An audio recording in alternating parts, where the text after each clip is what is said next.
Good morning, everyone. We have a quorum, so we'll go ahead and call the December IDB meeting to order. Confirmation of meeting advertisement. Thank you, Maria, and we do have a quorum. The minutes are in our packet, so I will ask for a motion for the minutes. Make a motion, we approve the minutes. Not second. Motion and second. All those in favor? Aye. Any opposed? Great, the minutes pass.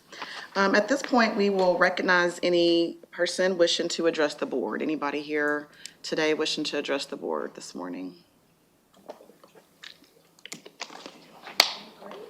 We will move into our first agenda item, which is the home serve pilot. This is a resolution ratifying the chair's execution of Exhibit B, work letter agreement to a permanent sanitary sewer easement and temporary construction easement related to the Home Serve USA Corp pilot project with T. Green Edwards and Judy A. Edwards. T. Jean Edwards, excuse me. And I'm not sure who all is present here, but for this particular item on here, but this work letter agreement was signed by your chair at the request of the city attorney's office here last week. We wanted to make sure it was on for ratification today. The purpose for this work letter agreement was to cut off a liquidated damage claim of $56,000 per day that we were trying to avoid in connection with a contract if there was not an easement that was allowed on this project. And we rushed through a temporary construction easement on this project, got it done, cut off, and avoided $56,000 in liquidated damages per day. So that was the issue that was involved. And the Home Serve folks had this particular project that was ongoing in connection with this matter, and this was holding up that pilot, and that's the reason it came before y'all. So that's the reason it was involved. Okay. I make a motion, we approve the resolution. Not second. Okay. All those in favor? Aye. Any opposed? Great, the motion passes. Thank you. Our next agenda item is E2I2 project, a resolution authorizing the chair to enter into a contract for sale and purchase with the local board of trustees of the Lee Highway Church of God in, Let me start over. A resolution authorizing the chair to enter into a contract for sale and purchase with the local board of trustees of the Lee Highway Church of God in I can't even say that word. Substantially, the form attached for the purchase of the real property at 7218 Hamilton Acres Circle, identified as tax map number 139P C007.04, in the amount of $580,000, and to execute all documents necessary to consummate the transaction, and with closing fees not to exceed $10,000 for a total transactional amount not to exceed $590,000. Who can speak to that one? I will. Okay. This particular project on here is a contract for sale and purchase that will access the property that is in a pilot currently. This is owned by the Lee Highway Church of God, and it's basically an easement area that would allow us to be able to get into this area that is needed for, the sewer purposes that are in that area. And Elizabeth, are you here to talk about it at all? I am, yes. Yes, ma'am. So the purpose of this purchase, we've been before the board before. It's to provide access to the Lee Highway property that the IDB already holds for the E2I2 project. The existing entrance uses a culvert that is shared with the neighbor and is not rated to withstand some of these larger vehicles that we need to get in there. And due to the upcoming FEMA changes, we cannot add in a new bridge without causing flooding downstream. So purchasing this property allows us to have access to that project in perpetuity, with the remaining parcel that will not be used for access potentially to be sold later. It's a triangular shape, so they weren't interested in just an access easement. They wanted to sell the whole parcel. And once again, the E2I2 project in this area is also another large tank? Yes, Correct. it's a 10 million gallon wet weather sewage holding tank. Yes. So whenever it rains and is in a combined system, it would in part go there for treatment later on. It would be held there and then it would go out later on. That's correct, yes. Okay. And to clarify, this is a permanent easement, not a temporary This is the purchase of that property. property? Okay. What about the landowner right now that's, the city is sharing, what do you call it, the temporary easement with? Is he involved in this purchase, he or she? The current city deeded access to the property is on the 7148 Lee Highway property. We do not utilize that entrance because we can't get the construction equipment over it. We have a temporary entrance right now, but we can't make that permanent. This would be the permanent solution to get to that property. Okay. And eventually this would become property owned by the city after the completion of the project. It's in the process right now for the construction project, right? That's correct, yes. Okay, all right. Either the city or the WW Wastewater Treatment Authority, It would be the city. city, okay. And Yes, ma'am. has the due diligence been done to make sure that this new property is going to be adequate for the vehicles that you need to get access into there? Yes, we have done surveying, environmental studies, and we believe it's sufficient. Okay.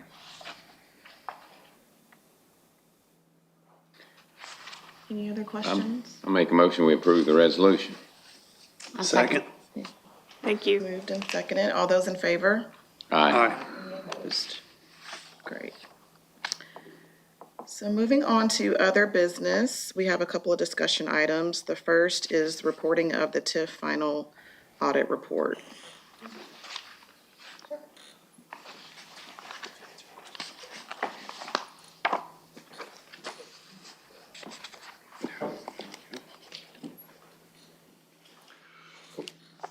Good morning. Honor and a pleasure to be here before you. My name is Winston Brooks, Director of Economic Development and Entrepreneurship. And I'm going to give you a little bit of an overview and then turn it over to Sharita for any questions or details. She's on this audit that was done on the tax increment financing. So Chris McCullough, the county auditor, produced a report a few months ago, and it was an audit of the tax increment financing agreements initiated by the city of Chattanooga and Hamilton County since 2013, conducted by the Hamilton County Internal Audit and dated up until October. It was dated October 9th, 2025, and it looked at TIFs from 2013. It concludes that the program is generally achieving its primary goals of encouraging economic development and maintaining adequate internal controls. And the audit also identified some weaknesses that required some attention. The findings reveal a lack of formal policies with Hamilton County and its Industrial Development Board, and a consistent failure in project oversight, particularly in monitoring financial compliance or compliance with the agreements in place. So some of the summary of the recommendations were to formalize policies and procedures, enforce the compliance, improve financial oversight, and clarify objectives.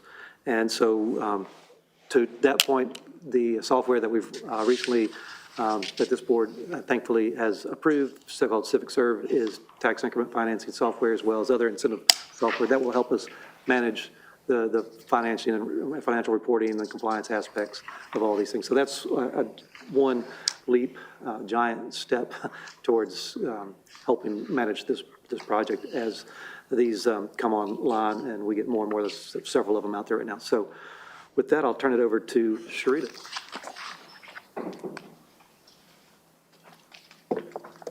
Good morning, Board. It's good to see everyone. Let's see, I will just walk quickly through this report that was emailed directly to you by the county auditor. And so basically, he reviewed all of the existing TIFs that we have in place. He covered sort of when they were put in place, the amount of the TIF, the amount of the capital investment. There were some recommendations, which Winston just went over. Moving forward, we currently provide an annual report to the IDB, and the city council. That typically has been in more of a PowerPoint format, where we basically have said, here's the development, here's existing capital investment, here's the increment that's coming in. Moving forward, we will touch on a few other items. He did ask moving forward that we include in all of our reports sort of the purpose of the TIF, whether it's meeting its initial sort of goal, why it was put in place, and then add all of those other items into it from there. And so he reviewed the process. The recommendations on policy were mainly for Hamilton County and the Industrial Development Board of Hamilton County, because they currently do not have TIF policies. City of Chattanooga does, as does the IDB here. So they will have some policies coming forward. These are our policies. At some point, there will be a recommendation to come forward to both the IDB and the city council to modify our policies. For transparency purposes, it's this full multi-step process. We're looking to eliminate some steps moving forward, but again, we will bring recommendations to the board before making those changes. And again, it talks a little bit about the objectives of the report, auditors' opinions and findings. Of the 6 that we have, 5 are currently producing increment. And then just sort of recommendations, oversight, again, moving forward. When we put together a report to this board, and typically we do it at the end of every fiscal year, so your next report will be around June of 2026, and what we'll do is bring forward and incorporate some of the things that he asked for in this particular report. And so again, this was sent to all the members. We're happy to answer any questions you have about sort of our policies and procedures. And then we will start implementation in January of the new economic development software that this board approved. And so we look forward to bringing reports to you out of that new software when we start in 2026. And that's kind of it, an overview of that FYI item. So there's no action that needs to be taken from this board today on this item. Are there any questions? Teresa, so you're saying, if you look at page 8, if you would, the second and third bullet points concern me especially. You're saying the proposal or what you're planning to do is address those in the spring? We're currently working to address those now. And so we are currently in alignment on all of those things, that because it's a combined city-county report, there are places where, because a county doesn't have policies, they're not in alignment. We do have policies, so we are in alignment. Okay, so like as far as the conflict that he mentions with the Tennessee Code, that's not applicable to us? That's not applicable. We are fully compliant with all state laws as it relates to our TIFs. Okay. And what the third bullet point, are we satisfactory from your standpoint? We are, that's the enforce annual compliance with certifications from developers. I will have to look at that particular item. I'm not sure what certification of developers means. And so typically what we do is we ask for developer qualifications when they're making application, and that's to determine whether they're capable of actually following through on the TIF. And so as you know, with TIF projects, they are supposed to be shovel-ready, and what that means is they get the incentive, they should be ready to go forward. So they should have the capacity and the qualifications to follow through on the project. So I'll have to figure out what that certification of developers means, but we do vet developers that are applying for TIFs. Well, he appears to say, from my reading on page 7, there's a couple of recommendations towards the bottom that basically seems to suggest we're deficient in the sense we don't have a delegated individual that's ensuring compliance. Of course, I know you've got issues with that characterization, but that seems to be at the heart of what he's claiming. So I guess just you will can get back to us on that. Yes, I will definitely do. And so I'm looking at the recommendation. It says delegate an individual within the IDB of Chattanooga to review each contract and review financial reports to ensure compliance with agreements. And so just as a heads up, we do work closely with our finance department. And historically, we have worked with Pinnacle Bank, when they have been the financing arm of a project, to meet with them on a regular basis to make sure all of the documents are being held, all of the invoices and the drawdowns are being reviewed, all of those kinds of things. So historically, we have done that piece of the project within city staff and then working with finance on that. Jerry, let me ask one other question, if Madam Chairwoman doesn't mind. And that is, with other industrial development boards in the state of Tennessee, you correct me if I'm wrong, I think Nashville and Memphis, the IDBs both, or the IDB's equivalent, have employees of the IDB. Is that correct? That is correct. Is that something you can envision from your experience with the Chattanooga IDB that we need to consider? I think the IDB should consider having a staffer to oversee projects. If not a staffer, then at the very least, a project manager that's assigned for either TIFs as a whole or project managers for each of the TIF projects. Okay. So currently, that role is being filled by either city engineer and his team as it relates to the baseball stadium. It's currently being filled with economic development as it relates to the Tubman project. It's currently being filled, if there's anything housing related, it's our housing team is monitoring housing projects that are falling within TIF districts. So it's kind of scattered right now with everybody kind of overseeing it, recognizing the common thread is always our finance team. Does the Knoxville IDB have employees? I do not know the answer to I don't that. know that. But I do know that Nashville and Memphis have Okay. full-time staff. And I know city engineer managed the Enterprise South project. That's correct. Okay. It goes way back to staffing it out to city staff. So, Madam One thing Chair- I noted, I think the TCA comments about the county IDB, Yeah, me not too. necessarily us, but it's kind of a confusing report because it's from the county. A lot of it's about the county IDB. But then some comments are this IDB. Madam Chairwoman, I do think that's something we need to consider going forward, as far as having one person employed by the IDB that looks at all of these and takes the lead there. So anyway, just something we need to consider, I think. Just need to have enough funding to be able to do that. Right. Yeah. Right.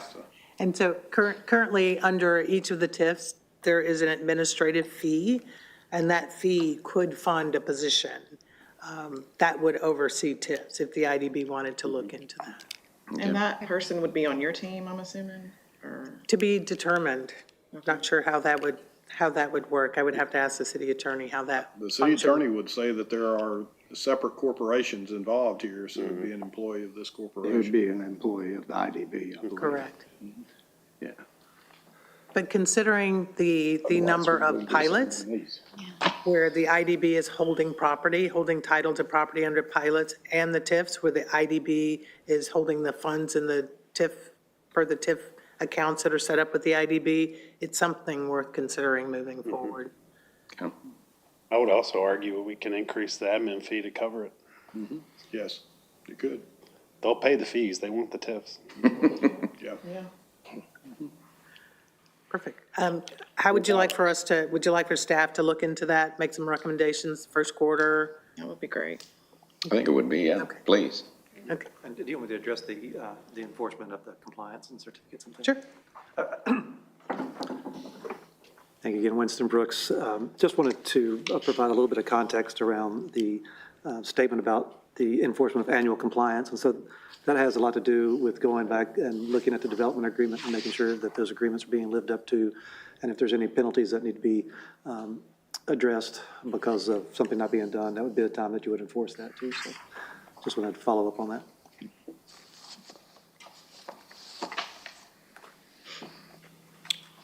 Okay, I'm just making a note here, so we'll maybe add a discussion item for future early 2026 information that will be forthcoming on recommendations. Perfect. If you would, if it's okay with the board, with the chair, if you could give us until February to come back with something, Sounds good. that would give us time to look into how the other municipalities across the state are handling their staffing. what that staffer's doing, the responsibilities, the reporting, all of those kinds of things. That gives us a little bit of wiggle room. Sounds good. Thank you. One other question on here, just trying to make sure from the page on here, Sharita, does that mean that this board doesn't owe as much money to the IDB Investor LLC now as we thought we did? On which one? The IDB and based upon the TIF on here, because it looks like it's a reduced amount, at least the beginning balance was reduced, and the amount that is outstanding, at least as of 4/30/24 on that one-page sheet, it's on page 9 of the document. Yes, and so Economic Development Team, City Finance Team, and the county auditor met to discuss what appeared to be a discrepancy Yes, that was related to that Black Creek TIF, and that was resolved. okay. So do we not owe them quite as much more because they've already been paid? Look, can we get over to that page 9 on there? That'll help her. I'm on page 7. Is that page 7? Yeah, that's 7 there, but if we can go over to page 9. Hey, Ricky? Oh, Page 9. Yeah, thank here you. we are. Yeah, that's what I was looking at. Because it says 8,619,000 instead of 9,089,000. I am not able to answer that, only because this is coming from the county auditor's report. Yep. Phil, I think the calculations are slightly different for the county and the city, and I think it was an issue on the county's calculation. I think that's another one of those where that's related to the county, not the city. But I'll follow up and make sure, but I'm pretty sure, if I'm remembering our meeting with the auditor, that was specific to something within the county's calculation that wasn't being treated correctly. So 8,600,000 is less than 9,089,000. That's what I was wondering about. So does that mean that we owe them less money on the TIF? We owe them less than we originally did because we have paid some of it over the Yes. last 13 years. Yes, that's what I was thinking. Yes, that's correct. That'll be important whenever this goes on. And hopefully the TIF amount increases with more development that they have on top. That's a That hope. should pay off in a quicker amount. That's a hope. And they've hit a hang up there, but I think we're working through it, so, Big houses cost more. yes, I do. All right, good. Thank you. And just real quick, back on the employee conversation, if I was to do my own research, Knoxville and Memphis, are those the two cities we want to? Nashville. Nashville, Memphis. Nashville and Memphis? Yes. And Memphis's IDB is called something different. Edge, I know. Edge, Yeah. the Edge. I'm familiar with Edge. Okay. How many TIFs do they tend to go through each year? Ooh, I do not know off the top of my head. We do know, for instance, there are roughly 35 active TIFs that are in Knoxville. There's a larger number, a similar number that's in Nashville. Okay. Memphis also has 7 different types of TIFs. So ours is only an infrastructure TIF. Memphis there's a grocery store TIF. There are different types of TIFs that they have based on kind of what communities need. They're very specialized. Sure. Okay. But they have the staff to do that. Yeah. Yes. Yeah. Great. But I'm happy to provide that when I come back, just an overview of the different IDBs across the state and the types of tools that they have. Sure. And then the associated staffing based on those tools. I mean, I know Edge is a whole organization, like a whole It's a company. whole thing. Exactly, like, okay. All right, I'll do some research myself. Okay. Our next discussion item, quarterly project update, number 2, by wastewater department and Jacobs Engineering Group, W20-027-101, MBEC Class A Power Progressive Design Build. Anybody here to discuss that one? We just lost our wastewater person here just a minute ago. Okay. Well, Do we want to just leave this on here? I don't know if they're familiar with that project, actually. That person was. Maybe not. put it on the next agenda? Yep. Yeah. Defer. Specifically for Moccasin Bend, if I'm reading these letters and everything right. This is for all the modifications at Moccasin Bend. Yeah. We're done. And I guess the concern at Moccasin Bend is actually being able to make things into pellets with a high-intensity heat, and that's the purpose for the pilot, I understood, for that area on here, or at least us having some sort of ownership interest in that property while that goes forward. And that is a new construction project that is ongoing there, but as far as their timing, I'm not sure how quickly they need that going here. We just have a document that is attached on here that's just showing that it's part of the consent decree program. And usually if there are issues that have to be done within a certain time, they would let us know. It looks like the phase one of the project's August the 3rd of 2026. And then substantial completion July 3rd, 2029. So it's off about 4 or 5 years. So the action, there says upcoming board action request, none planned at this time on that sheet, but maybe we can go off 1 month. Yeah, We'll put it back on for next time. yeah, just have it on the next agenda. Okay. Anybody have anything else before we adjourn? I think so. Was this also on the last agenda without? I thought I Information? remembered it being on our last agenda. I agree. Wow. It was, Yeah, no one was here to speak on it. Do we know who would speak on it? Mark Heinzer Mark has in the Heinzer should past. be wastewater. Yes. Maria will notify Mr. Heinzer. Okay, thank you. Yes. Maria's on. Thank you. Thank you, Maria. It must be going good. He's busy. Well, if there's nothing else, we'll adjourn today's meeting. Thank you very much. I don't see my, Don't have a hammer. I don't have a hammer. short and swell, like. Exactly.